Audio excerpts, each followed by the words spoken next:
আজকের পর্বে আপনাদেরকে রান্না করে দেখাবো উত্তরবঙ্গের খুবই জনপ্রিয় একটা রেসিপি আলুঘাটি।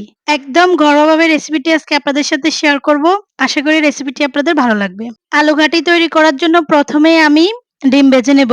তো আমি ডিমগুলাকে কিন্তু এভাবে পেঁয়াজ, কাঁচামরিচ, ধনিয়া পাতা, লবণ সবকিছু দিয়ে আমি এভাবে ডিমটাকে ভেজে নেব। আপনারা চাইলে কিন্তু আলুঘাটি রান্না করার সময় আপনারা ডিমটাকে সিদ্ধ করেও দিতে পারেন, সেটা আপনাদের পছন্দ অনুযায়ী। আমার কাছে ডিমটাকে এভাবে দিয়ে আলুঘাটি রান্না করলে বেশি স্বাদ লাগে। তো আপনারা আপনাদের পছন্দ মতো ডিমটাকে দিতে পারেন, সিদ্ধ করে দিলেও দিতে পারেন, এভাবে দিলেও দিতে পারেন। তো আমি সবগুলো মশলাকে ভালো করে হাত দিয়ে এভাবে মিক্স করে নিয়েছি। আর এখন এখানে দিয়ে দিলাম 2টি ডিম। তো ডিমটাকে সুন্দর করে মিক্স করে নিচ্ছি। ডিমটা মিক্স করা হয়ে গিয়েছে। এখন আমি ডিমটাকে একটা সাইডে রেখেছি। এখন এখানে একটি বাটিতে আমি 3টে সিদ্ধ আলু নিয়েছি। আলুগুলোকে একদম 100% সিদ্ধ করি নাই, 90% এর মতো সিদ্ধ করেছি। এখন এখানে বাটির মধ্যে সামান্য একটু পানি দিয়ে আলুগুলোকে আমি একটু ম্যাশ করে নিচ্ছি। তো আলুগুলো ম্যাশ করা হয়ে গিয়েছে, এটাকে আমি একটা সাইডে রেখেছি। এখন আমি ডিমটা ভেজে নেব।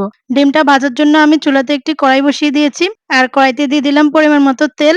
তেলটা গরম হয়ে গেছে, এখন দিয়ে দিলাম ডিম।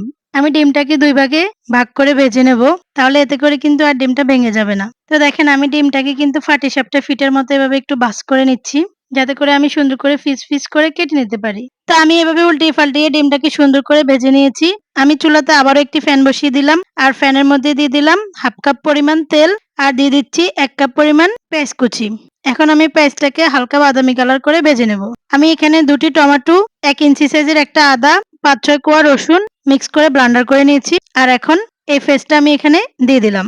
দিয়ে আমি একটু নেড়ে ছেড়ে দিচ্ছি। আর এখন অ্যাড করব কিছু শুকনো মশলা। দিয়ে দিলাম 1 টেবিল চামচ মরিচের গুঁড়া, 1 টেবিল চামচ হলুদের গুঁড়া, 1 টেবিল চামচ ধনিয়ার গুঁড়া, 1 টেবিল চামচ জিরার গুঁড়া। দিয়ে সবগুলো মশলাকে ভালো করে মিক্স করে নিচ্ছি।